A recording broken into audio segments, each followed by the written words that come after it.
The views, thoughts, and opinions expressed on this show belong solely to Let's Talk TCI Real Estate and not that of Keller Williams TCI or any of its affiliates. Any action you take upon the information provided on this show is strictly at your own risk, and Let's Talk TCI Real Estate guests or hosts will not be liable for any losses and damages in connection with the use of the material. I am not an investment advisor, broker, or dealer.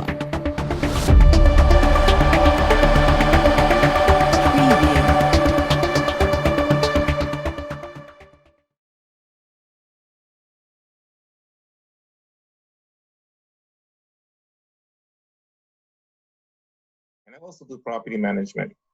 I'm married to Joanna Gardner, and we have 5 children, 1 daughter and 4 sons.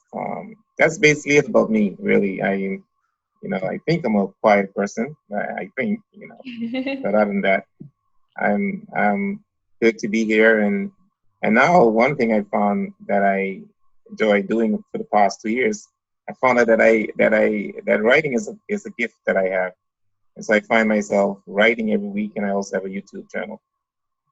Well, that's really good.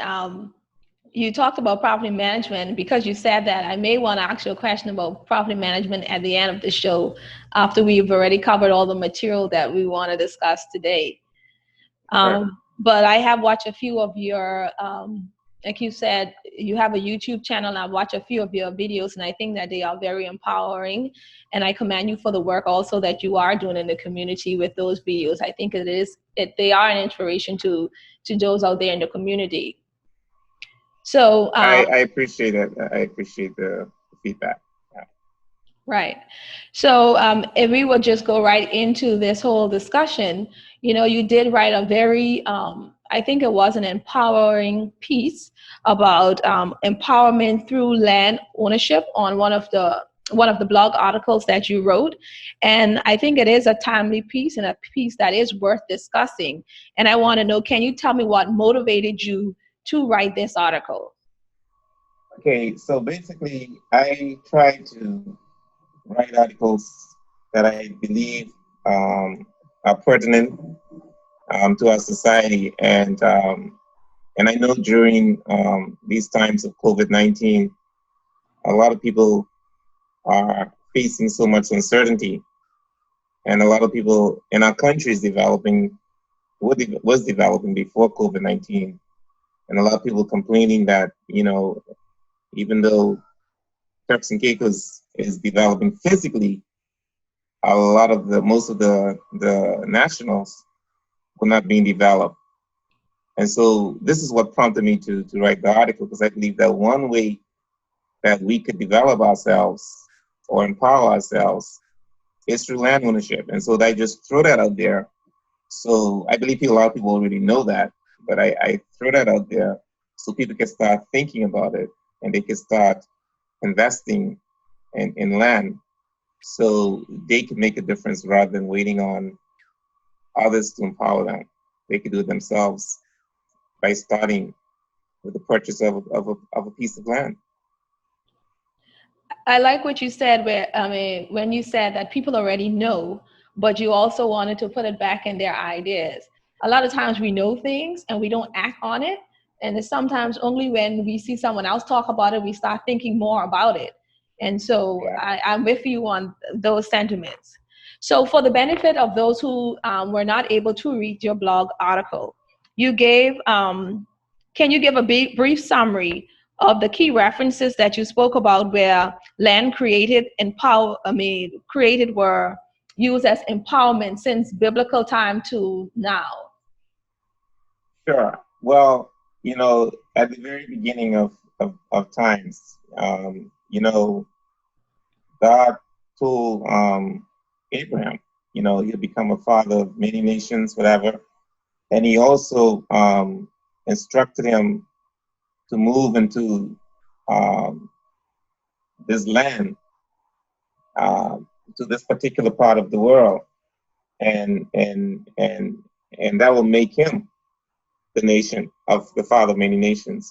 even before Abraham's time, it was Adam and Eve where God just say, work this land, work it. He gave them this land, work it, and you have dominion over it. But of course, obviously they disobeyed and they were kicked out of the garden. Now, in recent times, we in the article I mentioned about John Rockefeller, and I think I used his quotation. Let me see if I can find that quotation for John Rockefeller. He said that major fortunes in America have been in land. Okay. Right. And so people use land to develop apartments, housing complex, office complex. One of the biggest entertainment that people go on an annual basis is Disney World. When that owner bought the land, people thought it was crazy. But now millions of dollars are being spent there every day for entertainment. And so those are examples of how you could become empowered through land. Correct. Because if I just a little bit of real estate coming out here with me, most times for any particular property, we actually have a land register. And some people don't think about why it's a land register and not a house register because you have a house. Even if it's a condo, we get a land register, and that shows you that the value is in the land itself. So once you have the land, then of course that brings the empowerment to do everything else that's on it. Right. And then one thing with land doesn't depreciate. Your house may depreciate, but land always appreciates. Land always goes up. And so land is the key ingredient for your wealth, empowerment. And the fact with land, you could even, if you have a piece of land, a lot of us just use that land and build a house on it. You could make it smaller, mutate it, and do other things on that land. So land is, to me, is the basic and the key ingredient to start to empower ourselves as residents of Turks and Caicos, or anywhere in the world, actually. Anywhere, correct. Yeah. Before we go any further, I just for those who are listening, the article we are talking about is actually on Mr. Seymour's blog page. It's draxelseymour.com, if I'm correct. That's correct. Okay, so just in case anybody wants to pull it up and follow while we're having the conversation, that's where you can find it, draxelseymour.com. So you are talking about land not depreciating. Also in the article, you did speak about, to say in the field of accounting, that land is one fixed asset that does not depreciate. Can you expand a little further on that? So everything that you have, like all assets that you have, the value really doesn't remain the same. Accounting requires us to depreciate it. For example, if you buy a car today, a car is an asset. But say you spend $20,000 on the car, that car will not be worth $20,000 next year. Correct. So in the accounting field, you're required to depreciate that car, say, over 5 years. So if you take $20,000 and you divide it by 5, so every year you take $4,000 off the cost of that land. So it's worth $20,000 in 2020. Right. In 2021, according to accounting, that the value of that vehicle will only be $16,000, and then the next year will be $12,000. So every year it's being reduced by $4,000. The same with your house and your furniture. The value is not the same, but with land, we do not depreciate land. I hear you, but I still need more clarity when you say you don't depreciate land, because say in real estate, the value of just say a particular parcel today may be $50,000. We all expect it to increase, within a year or two. But say if the market tanks, it doesn't necessarily bring an appreciated value, and sometimes you end up selling for less. So what it is about the land that allows it not to depreciate? Well, for land, okay. Because there's nothing taken off of it? Well, not really. Well, okay, the reason we do depreciation is based on the useful life. Right. Okay, that's the key thing for depreciation. Because you might decide, well, how long should I depreciate something for? Normally, depreciation is based on how much use you think you'll get out of that vehicle. You think you're gonna get 5 years out of it, you depreciate 5 years. You're gonna get 7 years, you're gonna get depreciate 7 years. But with land, you'll always get something useful out of land. It There's never goes no, away. yeah, there's no expiration date of the useful life on land. Okay, that's what So I was looking for. Correct. Yes. okay, even though the value may, you know, go down, but you're still getting use. It's still useful. It's still getting economic benefit from the use of it. Okay, well that's actually what I was looking to hear you say. Oh, okay, That, like, but I just wanted you to say it because got it. yeah, it's still there at the end of the day. It goes nowhere. Yes, So right, that's exactly why it doesn't depreciate. So it's just so mhm, valuable because of that. Yes, correct. right. So also in the article, another thing you spoke about was land is key for empowering and allowing our locals to participate in this economy. Can you also explain that, what you mean by to participate in the economy? Well, a lot of us are not participating.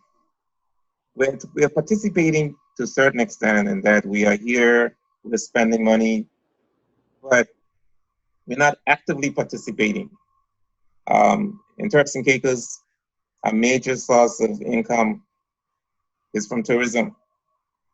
And tourists come here, they live in condominiums. These condominiums are built on land. And these condominiums are owned by different individuals. And so the land is developed with these condominiums, and we're able to encourage people to come and live here with us. I mean, stay with us. And many locals do not have um, condos. And so some of them now are participating in short-term rentals, a very short period, a very short amount, a very small amount. And so that is why I say we could get more locals to own land, whether they want to use the land to build condos, whether they want to use the land for agriculture, whether they want to use the land for apartments, whether they want to use the land for business conference centers, whatever.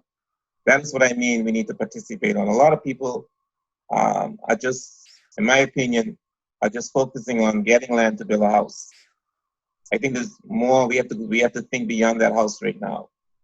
We need to see how actively we could use that land. Even if you build a house, build like a duplex. You live on one side and you rent the other side. And that's what I mean about participation. We need to be more active in our country. And one way to do so, if we own the land, we develop the land, and we make money from it. If you understand what I'm saying. Yes, I totally agree. More diversification of land use, not just a Yes. house. Yes. Right. Right. So basically also, so there's not a certain type of land, and when you're talking a zoning of land, that persons need to be looking at. The value is in all land, commercial or residential. Yes, the value is in all land. I mean, obviously, um, the area you're in, it'll be higher depending on where you are. Whether it's on the beachfront, canal, it's probably worth more. But that's okay. I mean, wherever you are, we need to develop the area. I know there are some concerns with some people, they're surrounded by shanty towns and illegal shacks, and that's a different topic we need to talk about. And Correct. and that really help, it doesn't help individuals who are trying to, develop their land, and they're surrounded by these shanty towns. Right. Correct. No, I agree with you. Also, in real estate, I find that when you do have persons who step forward and they want to purchase the land, sometimes it is difficult finding something within their price range in an area that is not surrounded by the shanty towns. And sometimes persons don't want to invest in that area. But sometimes, like you say, you have to find the advantages in a particular area, if that's your price point, and try to see what best or which best you can cater to for that particular land, just to make it work instead of not doing anything at all. Because I've known persons who just like shelved their plans about ownership once they saw that the price point they were at, they could not find anything in a area that they were thinking of investing in, and they never end up owning. Well, I tell you one thing, if you do not invest in land now, and you think the price point is high now, I tell you next year it's going to even be higher. So I don't really, like people getting loans, but if you have to get a loan for land, I think you should. It's an investment. What makes you say that it's going to be higher next year? It will. Land, you in the real estate. Yeah, I'm in real estate, but the only way it will go down. Sorry, let me say this. I am in real estate, but I try not to say much or give my opinion on much, because sometimes hearing it from the realtor, if some people feel like you're just trying to garner business. And that's why I'm asking the question, because from a citizen, in the community, very educated man, or very much of a businessman, it's always better for people to hear it from someone else. So that's why I asked you why you think that the value is going to increase next year. Well, there's a demand. The Turks and Caicos Islands is in demand. People want to come here and people want to invest. And so because of demand, land will go up. And also the supply may be limited. And so people know that people want their land, and the price will go up. I agree. The price will go up. And so it's best to get the land now. And even if you want to sell it later, you can sell it and go somewhere else where you want to go. But it's best to get land now, especially during this COVID-19 crisis, where some people might be, strapped for cash, and they're so desperate. Some people might sell their land. And Correct. So now is the time to get the land. Now is the time, especially with the interest rate being very low. And if you want to borrow money for it, I would recommend you do that. Right. So we cannot look at the current picture. We have to look at the long-term benefits.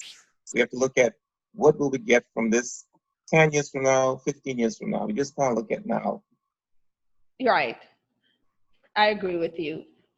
So talking about land sale, but because I just want to hit a little bit about generation land. One of the things you did mention in the article as well is that land is scarce, a statement I do agree with. In your opinion, for those who are owners of generation land in the islands of North and Middle Caicos, what would you recommend that they do to further empower themselves with the land that they have? Because I think that's something we haven't tapped into that we need to tap into. Right. That's a good question. The first thing we need to do about this generation land, because this generation land is a very sensitive issue. Mm-hmm. It creates a lot of friction with family members and friends. The first thing, if you have generation land, is to make sure that you are on that land. You are registered as the owner of that land. You might have land that your grandparents left for you, and it's still perhaps in your grandparents' name. So it's best you try get an administrator and deal with the land, the distribution of the land, however they want it to be distributed, and that's the first step. Make sure it's distributed, and you get your share. And once you get your share, that's fine. And to me, that's the easiest way to get empowerment, is through the generation land, because you don't have to pay for that. You already have it. And so that's a start. The 25,000 or 50,000 is going to pay for a private piece of land. You can use that money to develop the generation land, but you have to first make sure that you are the owner of that land. And I think that's part of the issue that we have, because there are acres of land in these other islands that has to be shared, but it hasn't been done so officially.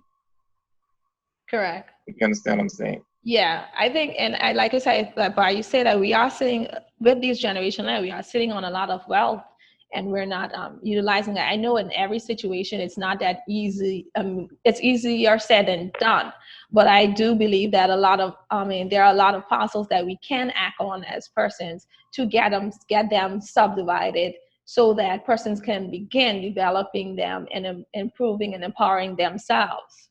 Yeah. Now I see some people have done that, especially on Provo, where I noticed that people have decided, to mutate the land and they end up selling it. And unfortunately, though, and some of these are some very good potential areas. And because they sold the land, there are all sorts of structures on these lands. Some of the structures are incomplete. Obviously, a lot of people build incomplete structures. They just want to get up the rent, and so they build these structures to move in. Mm-hmm. It would be nice if you have some generational land and you're able to have restrictions on what they build when they buy it from you. Right. And so what we can do is, even if you don't have the restrictions, we can probably have plans drawn for the different plots, or we could build the house or whatever you want, and then they buy everything together. I think this should be I think we should have it in very, very, it should be really, really nice.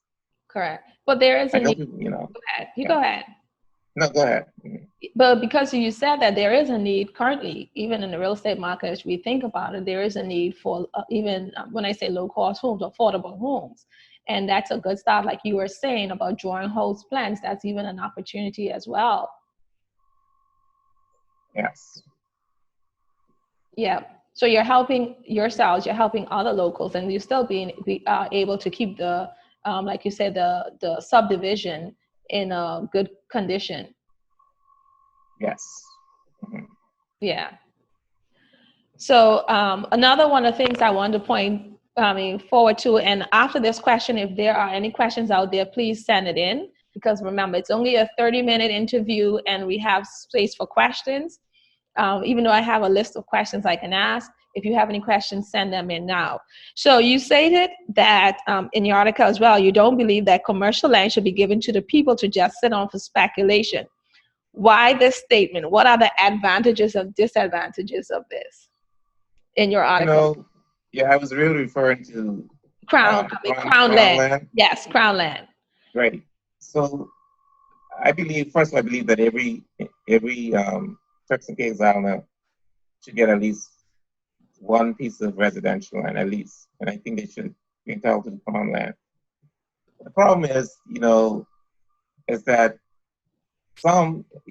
we give the crown land to individuals and they're just sitting on it.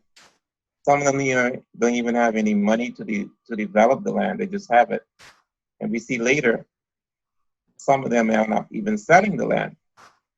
I believe that for commercial land, it should be serious Turks and Caicos Islanders that are seriously thinking about developing the land, because it doesn't make sense someone sitting on the land when there's someone else out there who can develop it. And because that you are sitting on the land, I cannot get that land because I already have a lease or field title over it when somebody else could get it. And that was the whole idea of that. Okay. And because you talked about that, I know, like you said, you are the owner of an established business, helping local business, right?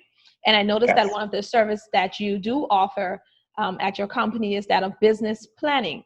Can you tell me how does real estate and the valuing of it fit into the framework of business planning? And the reason I'm asking this question, because you were talking about being able to develop the land. And most times if you don't have the money, and I'm sure if you have to go through the bank as well, they will ask you about a business plan with a proposal. So that's where this question is coming from. Okay. So business plan, you could have a personal plan, which really is about your personal revenue and expenses. And you can also have a business plan. And in both plans, really you have you are going to show your projected income. You are going to show what you plan to spend on a monthly basis, on a yearly basis. And if it means investing in land, then it should be part of it. In fact, it should be part of your personal goal and your business goal. So land ownership is linked to your business plan, because in order to get the land, it should be one of your goals, I believe. And so Right. it should be like it should be automatically linked to your plan. And that's why it doesn't make sense just having a plan if you're not going to pursue it. It's just like it doesn't make sense having a budget if you're not going to use it. So whatever you want to do, it should be part of your plan. It should be linked to your plan. You could always change your plan. You could always update your plan based on the current condition that you face. But I believe it should be linked. If that's what I try and understand your question, I believe. Okay. So how is it that your business helped with the business planning process? Okay, well, once we help, I mean, what we do, um, individuals or businesses just come and sit with us. They discuss, what they want to do, their plans, and we, based on what they tell us, we prepare the business plan for them or their personal plan, and they can use it as a guide. And then they can do it themselves going forward, and we can help them and monitor it. But what we do is we prepare the plans for people and companies based on what they tell us. And we could also advise them, because some people do not know. So not just on what they tell us, but also we advise them as well. Okay. So the last question I'm going to ask, and then I'm just going to check, see if there are any questions out there. I was just giving persons chance to type any questions on the live feed if you do have any, because we're nearing time to wrap up. What kind of saving tips can you recommend to persons who are willing to invest in real estate, but don't have the immediate finance to embrace the opportunity? Okay. Well, with the savings, I know it's very difficult right now for people to save, because a lot of people are unemployed, and those that are employed, they're not getting full salary. Some people are getting 50%, some people are getting 25%. And so I know it's very difficult for people to save at this moment. But if you could put aside something on a monthly basis, as I always recommend, on a different account that you normally do not use. For example, if you always is your primary banker, First Caribbean or Scotia RBC, then as your primary banker, one of them, then open an account at another bank and put something on that bank account every month, and do not touch it. Do not accept a card from them, except your online banking. And or you could have your company, when they pay you every time on the 15th or the 30th, if they could deduct a portion of that money from your salary, and tell them to transfer that money to that bank that you do not use. I think that's the first step. It allow you to to control yourself, and you know what your goal is. If you know you want $20,000 by next year to buy this land, then you put aside how much you need every month to make that 20,000. Now, Correct. another thing you probably can do, you probably could talk to the real estate agent, and maybe they could you know convince the owner of the land to allow you to have a payment plan, or the real estate agent may have a plan, may have a financing agreement whereby you pay them, they pay the owner the full amount, whatever, if that's possible. Maybe it is if the real estate agent is also the owner of the land, and you have an agreement with them, or get a loan for the land. I would recommend a loan to get a land, and that could be your savings, your loan payment, but it's an investment. But I know it's hard right now to save.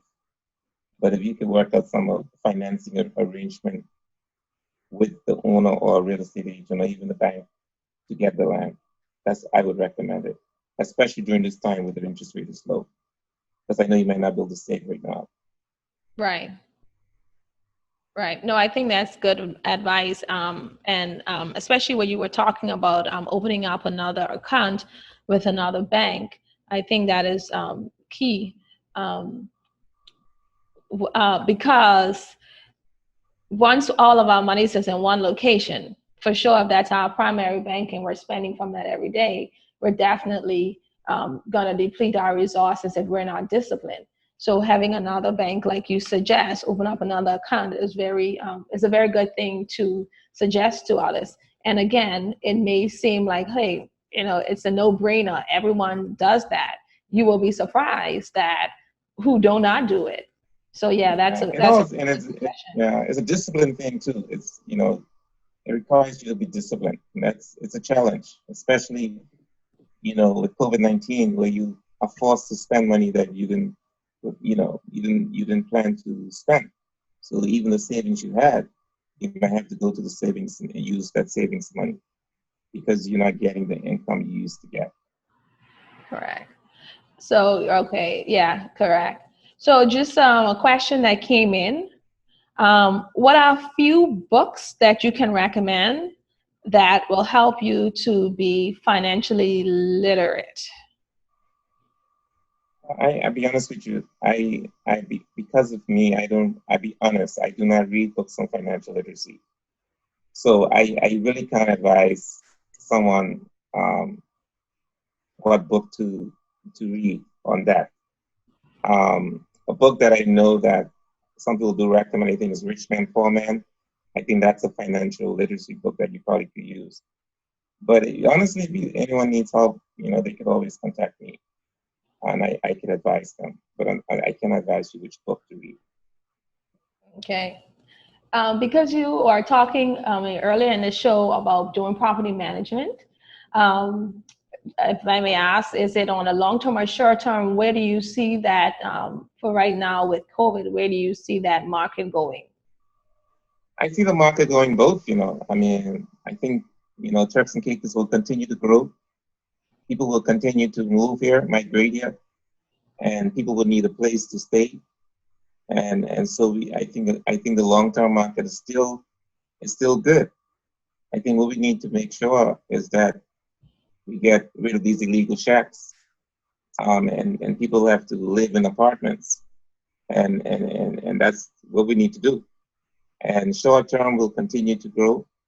I know COVID-19 has created a lot of fear. People don't want to travel. People can't travel because of the economic condition that we face. But we will be restored, and people will continue to come to Turks and Caicos Islands. And so the market is open for short term and long term. Right. Okay. Yeah. I So mean, I think in short term you make more money during a particular part of the year, especially from January to April. You do really, really well. You just have to make sure whatever prices you do, you're able to survive for the rest of the months. Because sometimes it can be very slow in the short term market. right. Well, I think that's good advice. So I'm just looking at the live feed and we do not have any additional questions. And we are at the hour for wrapping it up. But before we go, I just want to ask you to, leave some empowering words with those who are out there and listening. I mean, who are listening, um, you know, speak what's on your mind, let them know what they should be doing. When I say should be doing, I mean it's all recommendation and it is your opinion, but speak into their hearts today about land empowerment and what they can do to empower themselves. Okay. Before, let me go back to the book I mentioned. I think I say Rich Man, Poor Man. It's Rich Dad, Poor Dad. Okay, that's a book I would recommend. Rich Dad, Poor Dad. I Okay. read them many years ago. I don't read too much books now because I write myself, and most times I write is from my knowledge. So I don't read that much because sometimes I don't want to be writing other people's things that I read. So I don't read that much right now. Writing from But experience and knowledge is really good. Better, even better. yes, right. So my closing remarks to anyone is, I believe that people are afraid to step out We're so used, sometimes we're comfortable with where we are in. And I would advise people to just take the risk and, step out of your comfort zone. A lot of us have dreams. Um, all of us have dreams, but it doesn't make sense just dreaming and dreaming and dreaming every day and not doing anything with your dreams. Because if you don't do anything with your dreams, then your dreams are meaningless. You'll die with your dreams. And Mm-hmm. so whatever your dreams are, I would recommend that you start step by step until you reach to that point where you're able to fulfill that purpose that God has given you. All of us have a purpose, but we are afraid. Even if you want to start something, you can stay on your job. And then in the evenings, you can start that other project that you want. And when you're able to build up to the capacity that you're able to go on your own, then move. Um, you might be looking for office space or start working from your home. And when you're able to get a good client base, then you could move on your own. The thing is, you have to start from somewhere. You have to make that step. A lot of us, we look at other people and we complain and we say, oh, they think they know everything, and we are very bitter, but we don't know the sacrifices that people go through. And sometimes we just look at people from the outside, but everybody has gone through some sort of sacrifice. And that's what you need. You need to sacrifice your time, sacrifice some money, and just take the risk and go with it. You can do it. You first of all, you have to believe. You have to have confidence that whatever you're doing, you can do it. And you have to also believe that what you're doing is what you're called to do. Not because you see somebody else appear to be doing well means you should also try to do the same thing because they look like they're making a lot of money. It's not about that. It's about doing something that you enjoy. It's about going home every day and being happy. Too many of us are unhappy. We're unhappy because we're in the wrong jobs. We're doing the wrong thing. And so now is the time to step out and take it step by step and have a plan and action.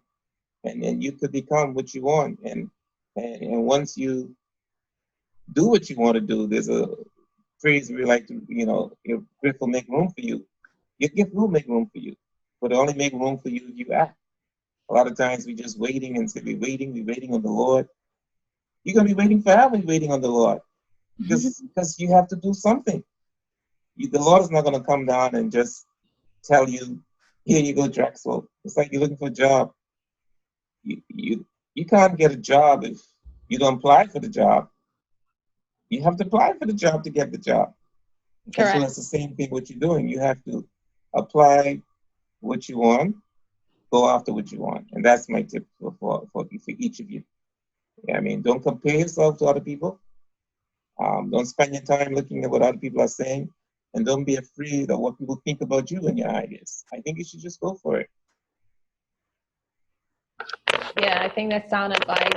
And could you just please repeat your blog address as well as your email address for anyone who would like to contact you about your services, even at HLB? Okay, so I have a blog that Mr. Lancy mentioned earlier. I write 2 articles a week. It's www.drexwellseymour.com. So Drexwell is Drex, Well, and then Seymour, Seymour. I also have a YouTube that you can subscribe to. That is on Fridays or Saturdays, depending on when I get the video. And my email address is dSeymour@hlbtci.com. Or you could do info@drexelseymour.com as well. If you go to the website, it should have an email contact there. And your show about finance is on. I'm the host of. Are you talking about the show on Tuesdays? Yes. Yes. Okay, I also host a show every Tuesday on Radio Turks and Caicos. It's called Financially Speaking. That's 11 a.m. We started our first live broadcast on YouTube on Tuesday, but I've been hosting that show now for 7 years, but it was always on the radio. We never really when on YouTube or Facebook. So now we're doing it. Right. So now you'll have an opportunity to view it live and also to do the replay if you miss it when it's happening, which is really good. Right. So thank you, Mr. Seymour.